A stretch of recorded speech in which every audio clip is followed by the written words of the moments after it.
Hello everyone. आप सब कैसे हैं? मैं उम्मीद करता हूं कि बहुत अच्छे होंगे। मैं आकाश कुमार बढ़ाना आईसीटी वर्चुअल क्लासरूम में आपका बहुत बहुत स्वागत करता हूं मेरे प्यारे बच्चों। और जैसा आपको पता है कि हमारी 11वीं क्लास है और हम इकोनॉमिक्स जो अपना सब्जेक्ट है उसको देख रहे हैं और हमारा चैप्टर है ब्लेज डेवलपमेंट।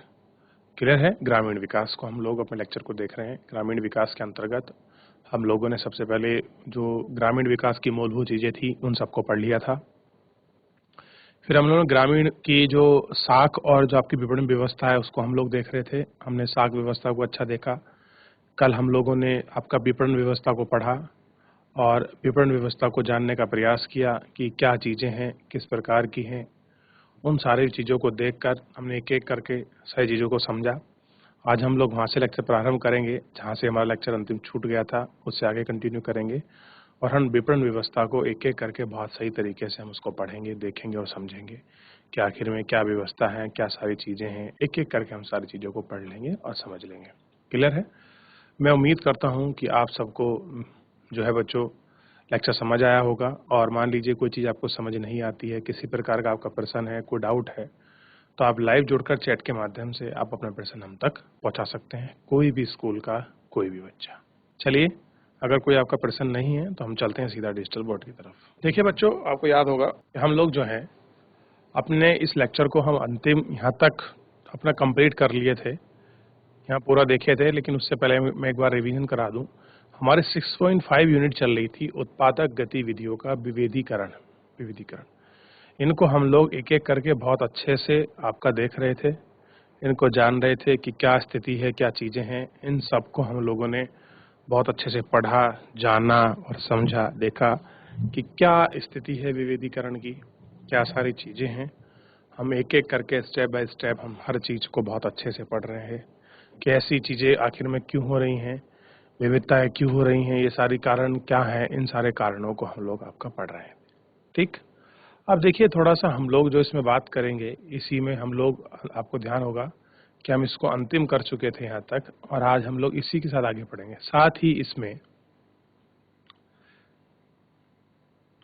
कृषि रोजगार खरीफ की फसल से जुड़ा रहता है, किंतु रबी की फसल के मौसम में तो जहाँ पर्याप्त सिंचाई सुविधा नहीं है। कह रहे हैं, कह रहे कि जो आपको कृषि में जो आपके लगे रोजगार हैं, उनमें जो खरीफ की फसल से जो आपके जुड़े लोग रहते हैं उसमें देखें, या फिर जो आपके रबी की फसल में जो आपके मौसम में जो लोग लगे हैं, जहाँ तक पर्याप्त होता है वहाँ तक सुविधाएं, जो सिंचाई की सुविधा वो नहीं होती। उन क्षेत्रों में लाभप्रद रोजगार दुर्लभ हो जाता है और क्या होता है कि जो रोजगार है वो आपका लाभप्रद उसे प्राप्त करने के लिए बड़ा ही दुर्लभ हो जाता है, बड़ा ही आपको कठिन हो जाता है कि हम उसमें लाभ को कैसे करें, क्या संचय करें, इस सब विषय को देखें थोड़ा। अतः अन्य प्रकार की उत्पादक और लाभप्रद गतिविधियों में प्रसार के माध्यम से ही हम ग्रामीण जन समुदाय को अधिक आय, कामगार, गरीब तथा अन्य विषय परिस्थितियों का सामना करने में सामर्थ्य बना पाएंगे। क्या बना पाएंगे हम लोग कि चाहे जो हमारी जो भी हमारी गतिविधियाँ हैं वो जो भी हमारा ग्रामीण जन समुदाय है, या फिर आएगी जो आपकी गरीबी है, उसमें जो आपका विषय, जो आपकी परिस्थिति है, उन सब का सामना करने के लिए हम इसको समर्थ बनाते हैं। ठीक। अतः जरूरत संबंध गतिविधियों, गैर कृषि रोजगार तथा नए वैकल्पिक आजीविका स्रोत के विकास पर ध्यान देने की है। हमको क्या करना है कि जो हमारे वैकल्पिक रोजगार है और जो हमारे अन्य स्रोत हैं, उन सारे स्रोत पर हम लोगों को ध्यान देने और इन चीज़ों की जो रोजगार पर फोकस करने की हमको ज़्यादा जरूरत रहती है। वैसे अब ग्रामीण क्षेत्रों में अनेक नए धारणीय आजीविका विकल्पों का विकास हो रहा है। कैसे हो रहा है? आप लोग ध्यान रखना है कि हमारे ग्रामीण क्षेत्र में बहुत सारे नए ऐसे धारणीय आजीविका विकल्प हैं जिनका हम लोग क्या कर रहे हैं, आपका विकास कर रहे हैं। ठीक। कृषि क्षेत्र पर तो पहले से ही बहुत बोझ है। अगर एग्रीकल्चर सेक्टर की बात करें तो उसमें बहुत सारा बोझ ऐसा है जो आपको बना हुआ है। अतः बढ़ती हुई श्रम शक्ति के लिए अन्य गैर कृषि कार्यों में वैकल्पिक रोजगार के अवसर की आवश्यकता है।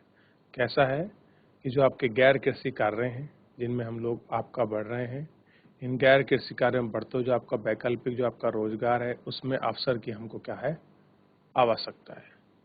गैर कृषि अर्थतंत्र में अनेक घटक हैं। कह रहे कि जो गैर कृषि अर्थतंत्र है उसमें कैसे हैं आपके अनेक आपके घटक होते हैं। कुछ घटकों में पर्याप्त गतिशील अतः संबंध होता है और उनमें स्वास्थ्य समृद्धि की संभावनाएं रहती हैं। कैसी रहती हैं कि जो आपकी स्वास्थ्य समृद्धि है उसकी जो संभावना है वो आपकी अनेक इसमें बनी रहती है। ठीक, उत्पादकता वाले निर्वाह मात्रा की व्यवस्था कर पाते हैं। और क्या होता है कि जो उत्पादकता होती है उनमें जो निर्वाह करने वाली जो व्यवस्था है ऐसा वो कर पाते हैं। गतिशीलता उपघटकों में कृषि प्रसंस्करण उद्योग, खाद्य प्रसंस्करण उद्योग, चमड़ा उद्योग तथा पर्यटन आदि शामिल हैं। कैसे आज लोग शामिल हैं इसमें, चाहे पर्यटन हो या ये शामिल हो, ये सारे लोग हम लोग इसमें शामिल हैं। कुछ ऐसे क्षेत्र भी हैं जिसमें संभावनाएं तो विद्यमान हैं पर अनेक संचारात्मक सुविधा तथा अन्य सहायक कार्य का निहितार्थ अभाव है।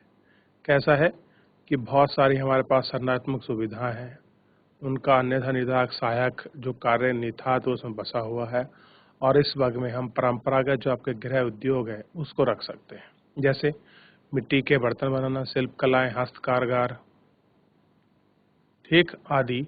यदि भी अधिकांश ग्रामीण महिलाएं कृषि में रोजगार प्राप्त करती हैं, कह रहे अधिकतर जो आपकी महिलाएं हैं वो क्या करती हैं, जो आपकी कृषि है उस कृषि में आपका जो रोजगार है उसको प्राप्त करती हैं। जबकि पुरुष गैर कृषि कार्य में रोजगार में है। किसमें है बच्चों, आपके रोजगार में। किंतु हाल ही के वर्षों में ग्रामीण महिलाएं भी गैर विकास कार्य की ओर अग्रसर हो रही हैं। कह रहा है कि हालांकि ऐसे बहुत सारे सेक्टर हैं खास कर गांव के एरिया में, तो महिला है वो क्या हो रही हैं, गैर कृषि की तरफ बढ़ रही हैं। यानी कि दूसरे जो सेक्टर हैं उन सेक्टरों में अपने जो आय के, आजीविका के, रोजगार के जो साधन हैं उनको देख रही है। ठीक, आगे देखिए। पशुपालन भारत के किसानों समुदाय प्राय मिश्रित कृषि पशुधन व्यवस्था का अनुसरण करते हैं। बच्चों किसका पढ़ते हैं, ध्यान दीजिए। जो आपका भारत में जो आपका किसान है उस किसान आपके समुदाय में आपका जो मिश्रित कृषि पशुधन है उसका वो क्या करते हैं, अनुसरण करते हैं। इसमें गाय, भैंस, बकरियों और मुर्गी, बत्तख आदि बहुतायत मात्रा में पाई जाने वाली प्रजाति है। देखिए कह रहा जो गाय है, भैंस है, जो आपकी बकरियां हैं, मुर्गी हैं, ये सब चीजें कहाँ मिलती है, बहुत बड़ी मात्रा के अंतर्गत आपकी पाई जाती है। मवेशियों के पालन से परिवार की आय में अधिक स्थिरता आती है। कह रहे अगर आप लोग मवेशियों को पालते हैं तो उसकी स्थिति को पालने में आपको क्या आती है, बहुत अधिक आपको स्थिरता आती है। देखिए स्थिरता का मतलब समझिए थोड़ा सा। अगर आप गाय वगैरह पालते हैं, खेती के अलग कुछ और थोड़ा मोटा काम करते हैं, तो आज की तारीख में जो आपके मवेशी होते हैं उनकी बाजार में अच्छी खासी डिमांड होती है। यानी कि अगर आप गाय, भैंस, बकरी, बकरा, मुर्गी, इस तरह के आप सूअर पालन वगैरह करते हैं तो ये भी एक आय का बहुत अच्छा स्रोत है वर्तमान समय में, इसको देख सकते हैं। साथ ही खाद्य सुरक्षा, परिवहन, ईंधन, पोषण आदि की व्यवस्था भी परिवार की अन्य खाद्य उत्पादक यानी कृषि गतिविधियों में अवरोध के बिना प्राप्त हो जाती है। कह रहे कि जो आपकी स्थिति बनी हुई है, खाद्य सुरक्षा है, आपका ईंधन है, जो आपका परिवहन है, ये सारे व्यवस्था ऐसे हैं जो आपके परिवार में हर चीज में, उत्पादकता में, कृषि में अवरोध बनकर हमको प्राप्त हो सकती है। आज पशुपालन क्षेत्र देश के 7 करोड़ छोटे हुए सीमांत किसानों और भूमिहीन श्रमिकों को आजीविका कमाने के वैकल्पिक साधन सुलभ कर रहा है। क्या कर रहा है कि जो आपके सीमांत, जो आपके किसान हैं और जो आपकी भूमिहीन, जो आपके श्रमिक हैं, उन श्रमिकों को आजीवन आपके कमाने और उनको वैकल्पिक साधनों को सुलभ कर रहा है। ठीक, इस क्षेत्र में महिलाएं भी बहुत बड़ी संख्या में रोजगार पा रही हैं और कारण यही कारण है कि जो महिलाएं हैं वो महिलाएं आपका बहुत बड़ी मात्रा में आपको क्या पा रही हैं, रोजगार पा रही हैं। चार्ट 6.1 में भारत में पशुधन का वितरण दिखाया गया है।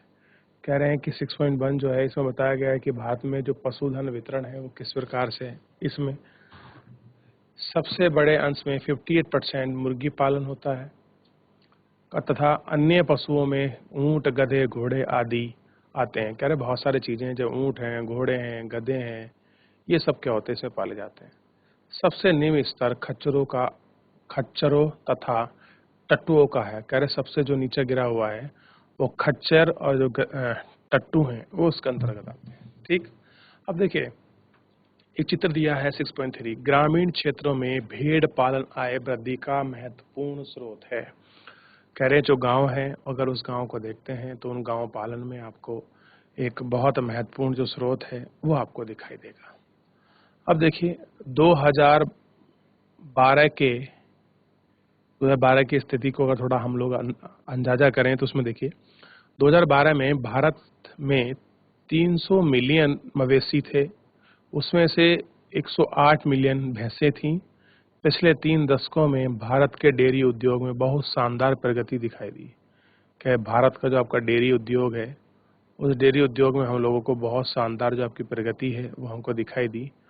1991 से और 2016 की अवधि में देश में दूध उत्पादन लगभग 10 गुना बढ़ गया है। कितना गुना बढ़ गया आपका? 10 गुना बढ़ गया है। इसका मुख्य श्रेय ऑपरेशन फ्लड यानी कि दूध की बाढ़ को जाता है।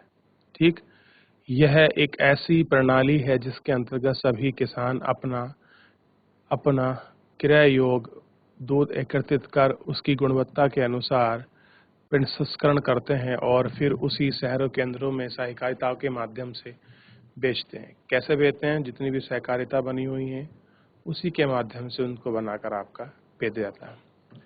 जैसे पहले बताया गया था कि गुजरात प्रदेश ने दूध सहकारिता को एक विलक्षण प्रतिमान विकसित किया है, देश के अन्य अनेक प्रांतों में भी उसका अनुसरण कर दिया जा रहा है। कह रहे जिस तरह दूध आपकी सहकारिता आपकी बढ़ रही है, बन रहे हैं, जो आपका विलक्षण हम लोगों को देखने का मिला है, उसी प्रकार देश में अनेक प्रकार की जो अनुसरण गतियां हैं वो कर रही हैं, चीजें बढ़ रही हैं। ठीक, उसको देखना है। गुजरात, मध्य प्रदेश, उत्तर प्रदेश, आंध्र प्रदेश, महाराष्ट्र, पंजाब और राजस्थान प्रमुखतः दूध उत्पादक राज्य हैं। अब मांस, अंडे तथा ऊन आदि भी उत्पादन क्षेत्र में विविधीकरण की दृष्टि से महत्वपूर्ण सह उत्पाद सिद्ध हो गए हैं। कह रहे चाहे आपका अंडे हो, चाहे मांस हो या ऊन हो, ये भी क्या हो गया, विविधीकरण से दृष्टि के रूप से सह उत्पाद आपका सिद्ध हो रखा है और इसमें भी आपकी निरंतर जो है वो आपकी वृद्धि जो है आपकी हो रही है। ठीक, अब थोड़ा सा आपको देखना है आपका मत्स्य पालन। क्या होना है आपका? मत्स्य पालन। ठीक, थोड़ा मत्स्य पालन को समझ लीजिए। मछुआरों के समुदाय तो प्रत्येक जाल घर को माँ या दाता मानते हैं। कह रहे जो आपके मछुआरा, जो आपका समुदाय होता है, जो आपके मछलियां पकड़ते हैं, जो जाल घार होता है, जिसे जाल जिसे बोलते हैं, जिसमें मछलियां फंसती हैं, वो उनको अपनी माँ मानते हैं, दाता मानते हैं। क्लियर है? सागर, महासागर, सरिताएं, झीलें, प्राकृतिक तालाब, प्रवाह आदि सभी जलागार मछुआरों के समाज के एक निश्चित जीवन दीपक स्रोत बन जाते हैं। कैसे बन जाते हैं? उनके दीपक स्रोत, क्योंकि उन्हीं के माध्यम से वो सारी चीज़ों को प्राप्त करते हैं। वही उनका एक स्रोत है जिसके माध्यम से उनको चीज़ें मिलती हैं। भारत में बजटीय प्रावधानों में वृद्धि और मत्स्य पालन एवं कृषि वानिकी में नवीन प्रौद्योगिकी में प्रवेश के बाद मत्स्य उद्योग के विकास में नई मंजिलें तय की गई हैं। किसमें की गई हैं आपकी? चाहे आपका कृषि हो, जल हो, इन सब चीज़ों में आपका प्रवेश के बाद नए मत्स्य उद्योग का विकास देखने को हम लोगों को मिला है। और इस मत्स्य उद्योग में आजकल हम लोग क्या दिखाई दे रहा है कि जो मत्स्य उत्पादन है उसमें 65% अंतरिक्ष क्षेत्र में और 35% महासागरीय क्षेत्र से प्राप्त हो रहा है। यानी कि आप देखिएगा इसके अंतर्गत तो 65% हम लोग कहाँ निकालें, देश का जो पार्ट है इंटरनल, तालाब हैं, झील हैं, नदियां हैं, उनसे निकाल रहे हैं और 35% हम लोग जो है आपका महासागरों से इनको हम लोग प्राप्त हो रहा है। यह मत्स्य उत्पादन सकल घरेलू उत्पाद का 0.9% है। यानी कि अगर हम सकल घरेलू उत्पाद में जो आपका फिशरीज है, जो मत्स्य है, अगर हम लोग उसका देखें तो 0.9% है। मत्स्य उत्पादकों में प्रमुख राज्य पश्चिम बंगाल, केरल, गुजरात, महाराष्ट्र और तमिलनाडु है। क्लियर है? मछुआरों के परिवार का एक बड़ा हिस्सा निर्धन है। इस वर्ग में व्याप्त निम्न रोजगार, निम्न प्रति व्यक्ति आय, अन्य कार्यों की ओर श्रम के प्रवाह का अभाव, उच्च निरक्षरता दर तथा गंभीर ऋणग्रस्तता इन मछुआरों समुदाय से आजकल जूझ रहे हैं। कह रहे बहुत सारी समस्याएं हैं इनकी, चाहे वो आपका श्रम प्रवाह वाली चीज़ें रही हो या ग्रामीण जो ऋण है ग्रस्त हैं वो चीज़ें हैं, मछुआरे जो आपको समुदाय में जो आजकल समस्या जूझ रहे हैं ये सारी चीज़ें हैं, या फिर मछली पकड़ने वालों को काम में नहीं लग पा रहे हैं। ये सारी ऐसी चीज़ें हैं जो आपके समस्याओं को जन्म दे रही हैं। पर 60% निर्यात और 40% आंतरिक मत्स्य पालन का संचालन उन्हीं हाथों में है। विपणन के लिए आवश्यक पूंजी जुटाने में मछुआरे समुदाय की महिला की सहायता में सहकारिता और निम्न सहायता समूह के माध्यम से साख सुविधाओं का विस्तार किया जाना अब तब तक आवश्यक जब तक उनकी अनुभव होती रहेगा। क्लियर है? इनको ध्यान रखना है कि जब तक उनका अनुभव होता रहेगा। उद्यान विज्ञान यानी बागवानी प्राकृतिक ने भारत को ऋतुओं और मृदा की विविधता से संपन्न है। कह रहे कि आपको ध्यान रखना है कि जो मृदा है उस मृदा में जो विविधता है उससे जो संपन्न है, उस संपन्नता को हम देख रहे हैं। उसी आधार पर भारत ने अनेक प्रकार की बागवानी उत्पादन को भी अपना लिया है। इनमें प्रमुख है फल, सब्जी, रेशेदार फलें, औषधियाँ तथा सुगंधित पौधे, मसाले, चाय, कॉफ़ी इत्यादि। कह रहे ये बहुत सारी चीज़ें हैं जो ये सब चीज़ें इसमें हमको मिलती हैं। ये सभी फसलें रोजगार के साथ साथ भोजन और पोषण भी उपलब्ध कराने का बड़ा योगदान दे रही हैं। क्या कर रही हैं? इन सारे चीज़ों को योगदान करने में आपका बड़ा जो योगदान है वो आपका दे रही हैं। भारत में बागवानी क्षेत्र समस्त कृषि क्षेत्र का उत्पाद का 1/3 सकल घरेलू उत्पाद का 6% यानी कि अच्छा खासा परसेंटेज जो है आपका जो बागवानी उसका योगदान है 1/3 है और जीडीपी में 6% उसका है। भारत आम, केला, नारियल जूस जैसे फलों और अनेक मसालों के उत्पादन में तो आज विश्व अग्रणी देशों में माना जा रहा है। कह रहे अगर हम आम उत्पादन की बात करें, केले की बात करें, नारियल की करें, काजू करें, बहुत सारे अनेक फल हैं और बहुत सारे ऐसे मसाले हैं, स्पाइसेस हैं जिनका हम लोग प्रोडक्शन कर रहे हैं। उन प्रोडक्शन में इनको बहुत अग्रणीय या अच्छे रूप में आपका माना जाता है। कुल मिलाकर फल सब्जी के उत्पादन में हमारा विश्व में दूसरा स्थान है। बागवानी में लगे कितने ही कृषकों की आर्थिक दशा में बहुत सुधार हुआ है। कह रहे कितने ऐसे लोग हैं जो इसमें लगे हुए हैं और उनकी आर्थिक दशा में बहुत ज़्यादा सुधार आया है। ये उद्योग अब अनेक वंचित वर्गों के लिए आजीविका को बनाने में बेहतर सहायक हो रहे हैं। कह रहे बहुत सारे ऐसे वंचित वर्ग हैं जो इन वंचित वर्गों को बनाने में, आजीविका को बनाने में बेहतर सहायक सिद्ध हो गए हैं। वृक्षारोपण, पौधशाला की देखभाल, संकर बीजों का उत्पादन, उत्तक संवर्धन, फल फूलों का संवर्धन और खाद्यान्न प्रसंस्करण ग्रामीण महिलाओं के लिए अब अधिक आय वाले रोजगार बन गए हैं। कैसे बन गए हैं कि चाहे आपका फल हो, चाहे फूल हो, इन सारी चीज़ें हो, इनमें क्या बन गया है, ग्रामीण महिलाओं के लिए अभी क्या बन गया, अधिक आय वाले आपके रोजगार जो हैं वो आपके बन गए हैं। ठीक, इनको थोड़ा सा आपका ध्यान रखना है। यद्यपि बल संख्या की दृष्टि से तो हमारा पशुधन बहुत ही प्रभावशाली दिख रहा है। कह रहे कि अगर हम लोग आपकी बात करें किसकी, पशुधन की प्रभावशाली के अनुसार, तो हमको बहुत ही अधिक क्या दिखाई दे रहा है, वो हमको अपना प्रभावशाली इफेक्टिव हम लोगों को दिखाई दे रहा है। पर अनेक देशों की तुलना में उसके उत्पादकता में स्तर बहुत न्यून है। कह रहे जितना प्रोडक्शन हो रहा है, अगर उसके प्रोडक्शन की बात करें, वो प्रोडक्शन कैसा है, बहुत न्यून है। जहां भी पशुओं की नस्ल सुधारने तथा उत्पादकता वृद्धि के लिए नई उन्नत प्रौद्योगिकी का प्रयोग किया जाना चाहिए, छोटे व सीमांत किसानों और भूमिहीन श्रमिकों को बेहतर पशु उत्पादन के माध्यम से भी धारणीय रोजगार विकल्प का स्वरूप प्रदान किया जा रहा है। कैसा कर रहे हैं हम? सस्टेनेबल जो आपका रोजगार है, ये चीजें हैं, हम लोग उसको आपका डेवलप कर रहे हैं। ठीक है, ये आपको देखना है। अब देखिए, मछली पालन में पहले से ही पर्याप्त वृद्धि हो चुकी है। कह रहे जो आपका मछली पालन है, उस मछली पालन में हम लोग पहले से ही जितना हमको ग्रोथ करनी थी, वो हम लोग आपकी ग्रोथ जो है इसमें अच्छे से कर चुके हैं और हम इसे देख चुके हैं कि इसमें कितनी ग्रोथ होनी थी, क्या इसकी स्थिति है। उस पूरी ग्रोथ को हम लोग एक एक करके बहुत अच्छे से हम लोग इसको देख चुके हैं। यद्यपि मछली पालन के अधिवाक्य से संबंधित प्रदूषण की समस्या को नियमित और नियंत्रण करना आवश्यक है।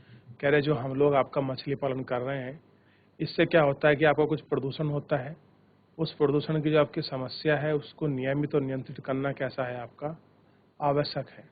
मछुआरा समुदाय के कल्याण कार्य को भी इस प्रकार पुनर्रचना करना होगी कि उनके लाभ दीर्घकाल हो सके और उनकी आजीविका का साधन बन सके। कैसा बन सके? जो उनकी आजीविका है उसका साधन हम बना सके। बागवानी एक धारणीय रोजगार विकल्प है। कह रहे जो बागवानी है वो धारणीय आपका रोजगार विकल्प के रूप में उभरा है और इसे महत्वपूर्ण प्रोत्साहन दिया जाना चाहिए। और कह रहे हैं कि इसको महत्वपूर्ण जो प्रोत्साहन है वो दिया जाना चाहिए। इसे और बढ़ावा देने के लिए बिजली, शीतगृह व्यवस्था, विपणन, विकास, लघु प्रसंस्करण इकाइयों स्थापना, प्रौद्योगिकी के उन्नत प्रसार के लिए आधारिक संरचना में निवेश की आवश्यकता है।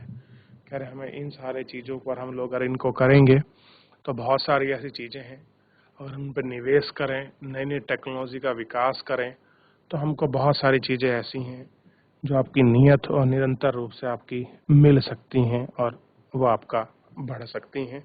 इनको हमको देखना है, ठीक, ताकि इसमें जो भी चीज़ें हैं वो बहुत अच्छे तरीके से सामने आ सकें, उनको समझ सकें। ठीक है, ये थोड़ा सा देखना है। और देखिए इसी में जो है आपकी अगली यूनिट जो होती है वो आपकी प्रारंभ हो रही है और ये अगली यूनिट है। इसमें अन्य रोजगार आजीविका विकल्प।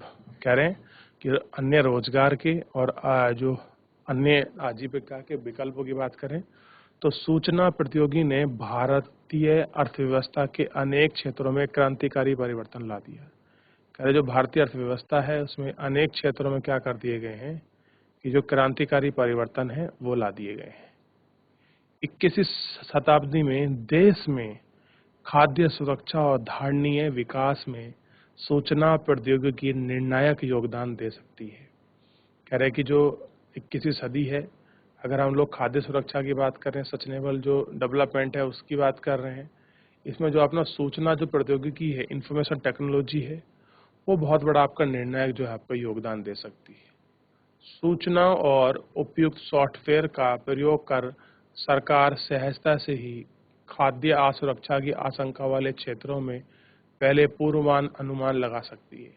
सरकार क्या कर सकती है? बहुत से ऐसे क्षेत्र हैं जहां आपके खाद्य संकट है, ये सारी चीज़ें उभर रही हैं, वहाँ गवर्नमेंट अपना पूरा अनुमान लगा ले, उनको जांच कर ले, उनको रेक्टिफाई करके नोटिस करके फिर उसी हिसाब से अपनी प्लानिंग बनाए, कार्यक्रम बनाए। तो बहुत सारी चीज़ें क्या हैं, बहुत आसानी से इसमें हो सकती हैं।